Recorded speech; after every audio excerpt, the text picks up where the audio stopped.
listening to the Tech Alliance podcast. My name is Maryna. And I'm Andre. And today we have a guest, a remarkable person who will torture you with questions on partner development and so on. Andre, could you introduce our guest, please? With pleasure. I hope you're ready for the torture, and surely you will do a much better job of introducing yourself. I'm just going to say that Amin is a colleague, a great friend. We have tremendously interesting conversations about both partnerships, but also finance and many other areas of interest. So I'm truly excited that Amin has agreed to be part of our little enterprise here and be one of our first interviewees. Amin, welcome. Likewise, Andre and Maryna, it's a pleasure. It's a pleasure to be here. It's the first time I've ever been interviewed on a podcast, so very excited. Wow. Okay, fair enough. So no pressure there. So, tell us a little bit about your background and how you came to be Strategic Partnerships Manager at Google. So I was born and raised in Lebanon, and growing up, to be honest, I never thought that I would leave the country. One of the best fields to work in Lebanon, at least at the time, was the banking sector. This has unfortunately since changed, if you've kept up with the news on the Lebanese banking financial crisis. But anyway, I studied banking and finance in university, and my first job was actually in risk management, which sounded like it was perfect for me, just because I enjoy analysis and kind of like digging deep into a topic. But when I first got started, within a week, I think I realized that this is not for me. I quickly realized that I would not succeed in this field, and I was very honestly terrible at it. So I figured, okay, I need to move into something different. And I decided to go do a master's in international business. I think, Andre, you and I were in the same university. Yes, at different times, but yes, same business school. Yeah, different times. So that was very similar. And then after that, I did an internship, funny enough, in banking, but in equity derivative sales. So that was my first foray, let's say, or attempt at sales. And I enjoyed it. I enjoyed having this kind of like a technical product, or a complicated product like equity derivatives, but also the external facing part of sales. But the major coincidence is that Google actually had an event for Arab speakers in Paris. And I attended that. And that's when I realized that there's actually roles in Google for people who are not engineers, which I didn't know. A few months later, there was an opening, and that's how I got into Google, and then joined partnerships about 1 year ago. Man, that's an amazing story. I think to the listeners of our podcast who've been paying attention, if you remember the pilot episode, you'll find some parallels in this kind of journey. Not everything is the same, but there's some patterns that people will recognize. That's amazing. Actually, what does a strategic partnerships manager at Google do, as a matter of fact? Specifically within your team? Yeah, so that final specification makes all the difference because it really depends on the team and the product that you're working on.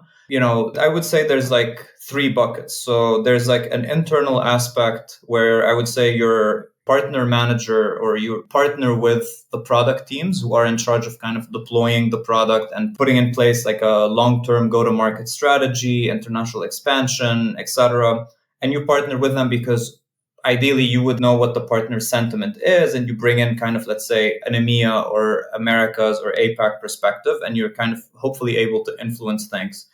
Then there's a external facing part, which I would divide into 2 parts. There's the active partner management piece, which is similar to an account management role in the sense that you have a list of partners that you work with on a regular basis. They reach out to you with questions. You reach out to them with initiatives, etc. So it's kind of like an ongoing relationship. And there's kind of like a more partner development, I would say, aspect, which is more like you're opening up new business, you're onboarding new partners, you're signing new deals. So there's a bit of that aspect. And depending on the product, you can have either or, like one of these 2, but there's also more of a go-to-market aspect as well. You work with marketing. So I would say it's a bit of a jack of all trades type of role where it really depends on jack of what's all trades. I like it. Yeah. I couldn't say better. And, well, you have experience working with Google Ads and Google Assistant, right?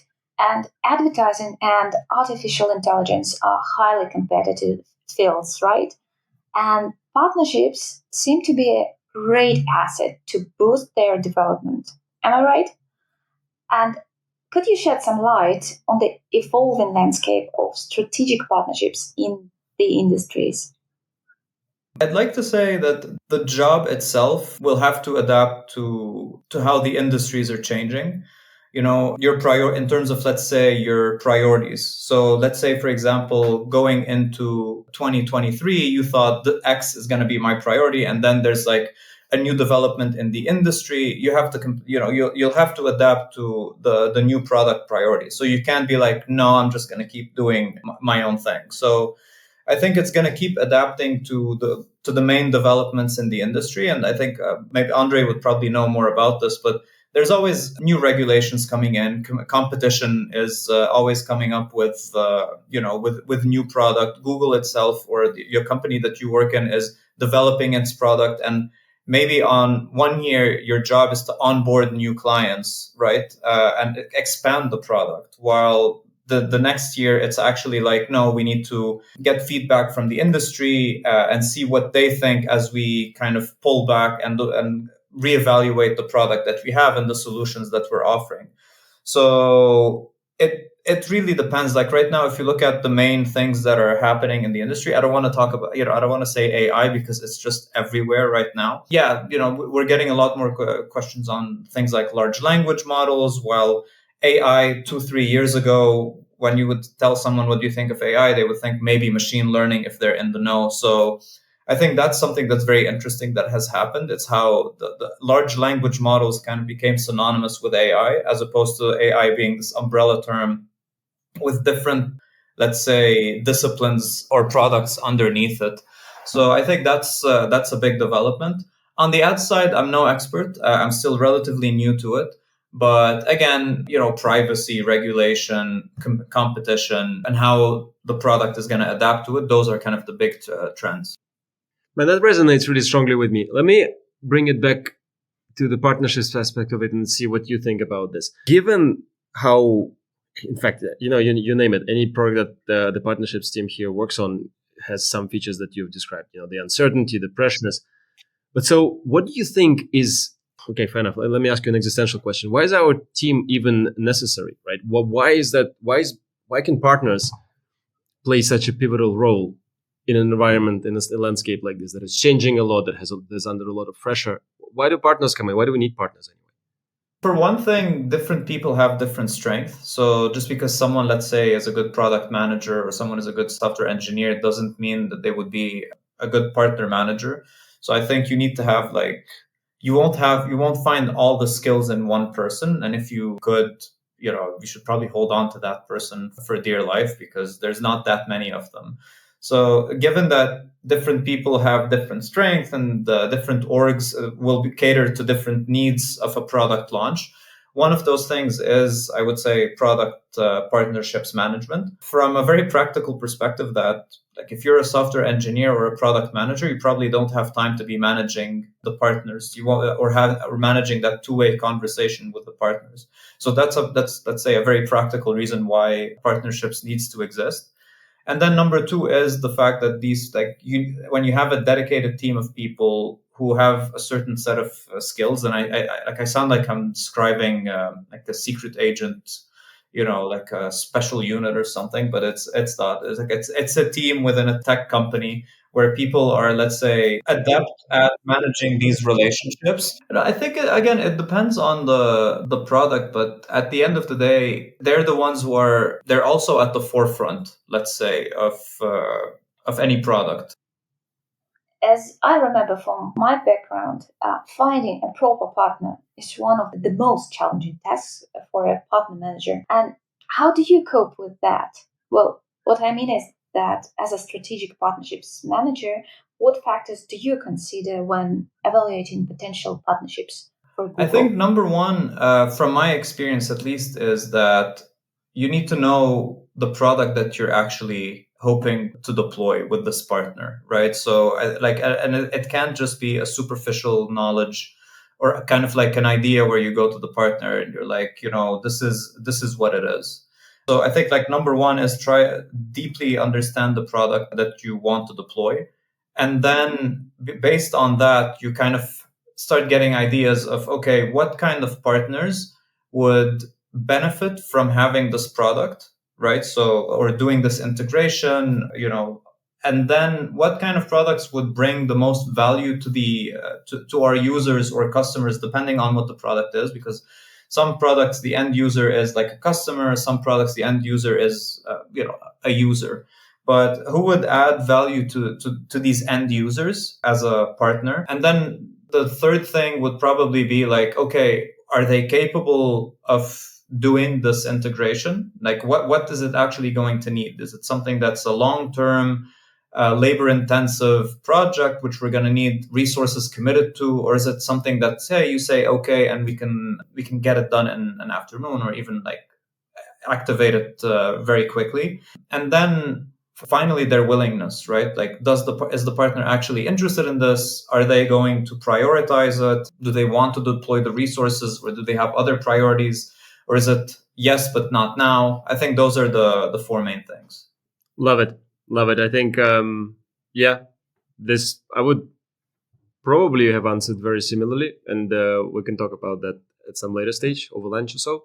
And please also, by all means, our listeners, leave your comments on what you think about Amin's main points and if yours would be any different. Now, let me ask you in the same vein, but diving slightly deeper into the nature of the work. Right? We, I think, as partner managers, is the royal we right here. It's both us three, but also people on the other end of the device listening to us right now.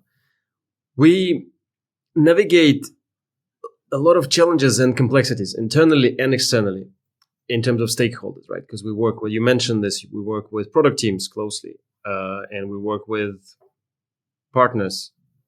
And when you say partners, they're not normally not individual stakeholders, right? You have a lot of different people on the other side. So do you have any specific strategies you want to share that help you ensure effective collaboration inside and outside? Yeah, the first thing, and this is something that I've been doing every time I take on a new project or a new role, when you get this portfolio of partners, or you're given an ecosystem to work with or whatever, is to actually map out the ecosystem and try to understand who are, let's say, the main players, and then you kind of try to drill down into within these players, how are they divided, where are decisions taken, who are the people who deploy resources, who are the people who are decision makers, who are your natural counterparts, who are people who you might want to talk to on a weekly basis, monthly basis, quarterly basis, yearly basis, ad hoc basis.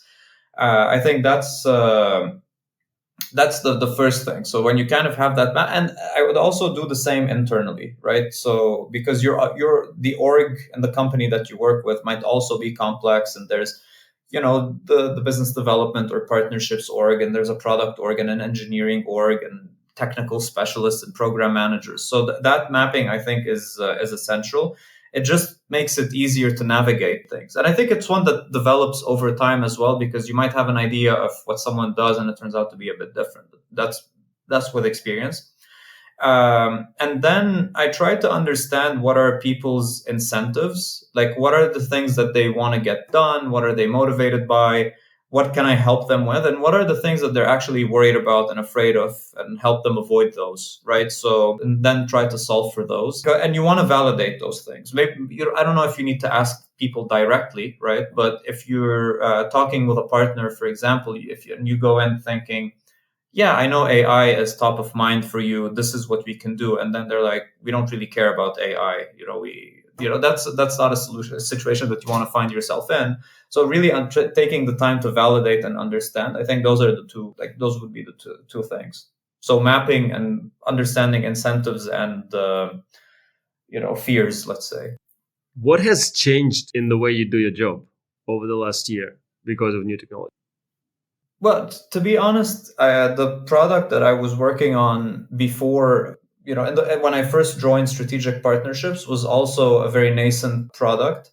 So it was about web automation. So also kind of part of this, I would call the next generation internet, where, let's say, automation helps you get certain tasks done quicker, like checking in online, or completing a purchase on your behalf. And then there's like this, now we're kind of working on, let's say, the Google Assistant, which is voice AI. So you can kind of have conversations with your smartphone or or your laptop or your tablet or whatever surface you're engaging with.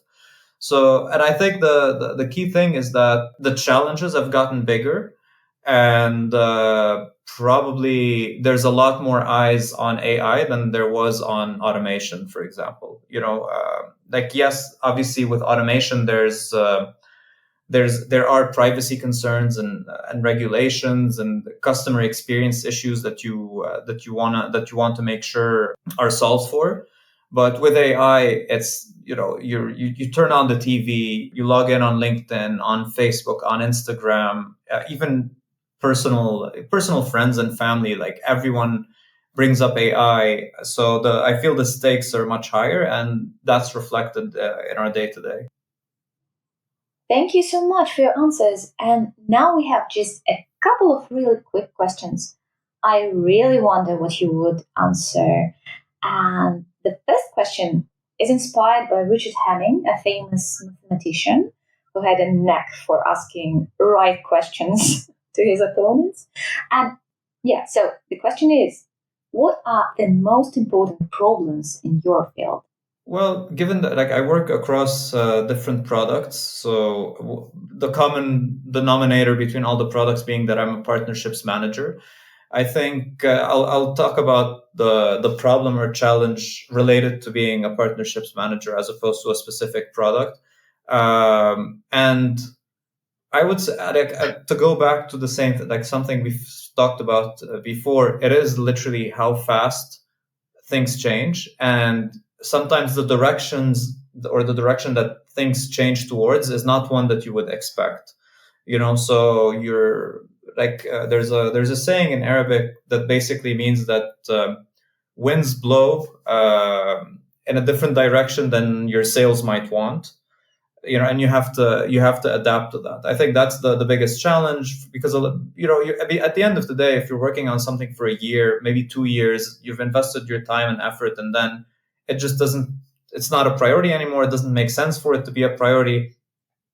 I think it's difficult for some people to kind of detach from that and say, okay, time to start over. So I think that's probably that's something that you need to be ready for if you plan on being like a product partnerships manager. I don't know if you can give us a quick one on this. The answer doesn't have to be quick. It's a quick question, though. What drives you mad in product partnerships? I'm generally a pretty chill person, so I don't I don't get mad per se. Like nothing gets me super frustrated, but when I do, it's usually myself, because I think my own unrealistic expectations sometimes of how well something will work or how fast it's going to get done. I think that's probably it. I didn't know we invited the Dalai Lama to the podcast, Maryna, but No, it came with a lot of yeah. It's a lifetime of learning to let go. That's a cool and honest answer. Okay, so then what inspires you in partner development?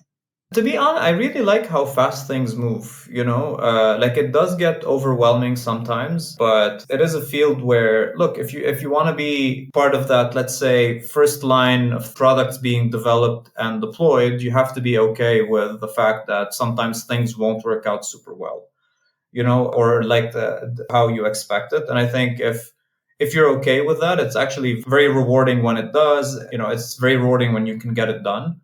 So I would say that's probably what I enjoy the most and inspires me.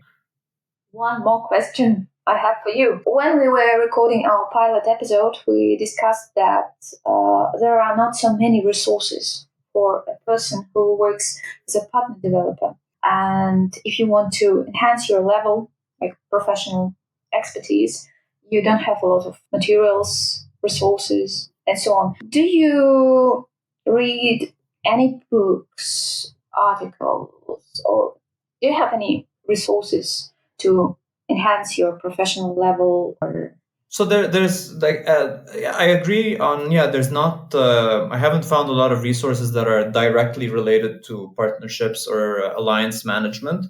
But there's a few skills that I have worked on since becoming a partnerships manager. So one is my writing. So writing clearly, concisely, and the importance of that being, when I used to work in sales, I had my clients and I would talk to them on a weekly basis.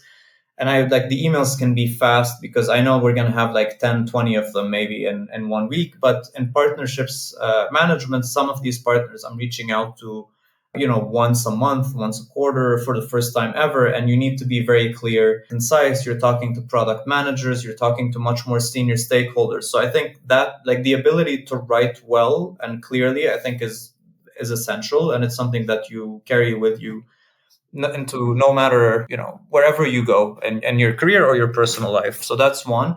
Number two is there's a few negotiation books I think that are pretty interesting. I think one of them is called The Negotiation Book. So I read that one recently, but yeah, I agree that there aren't that many resources that are specific to partnerships. By the way, before we close, is there anywhere folks can stay up to date on what you're up to? Yeah, I didn't mention that. So I'm a wannabe LinkedIn influencer, but I actually write about business news and investment concepts, and it's geared towards people who don't have experience in either. So if it's something, and hopefully not too simple that it's boring for people who kind of know. But yeah, if you want to stay up to date, I post on LinkedIn like 3-4 times a week. Yeah, a great idea, because I follow you on LinkedIn, and from time to time I read your articles, and I must say that they're very easy to understand for a person who doesn't have a background. Yeah, if you're interested, be happy. Hopefully you enjoy the content. Yeah, thank you so much for what you're doing, and thank you once again. No, thank you for having me. Many thanks to our listeners for listening to today's episode of the Tech Alliance podcast with Amin, Maryna, and Andrei. Please subscribe, find us wherever you get your podcasts from. Don't forget to follow us on YouTube, Facebook, and LinkedIn to stay tuned. Links below. Catch you next time on the tab.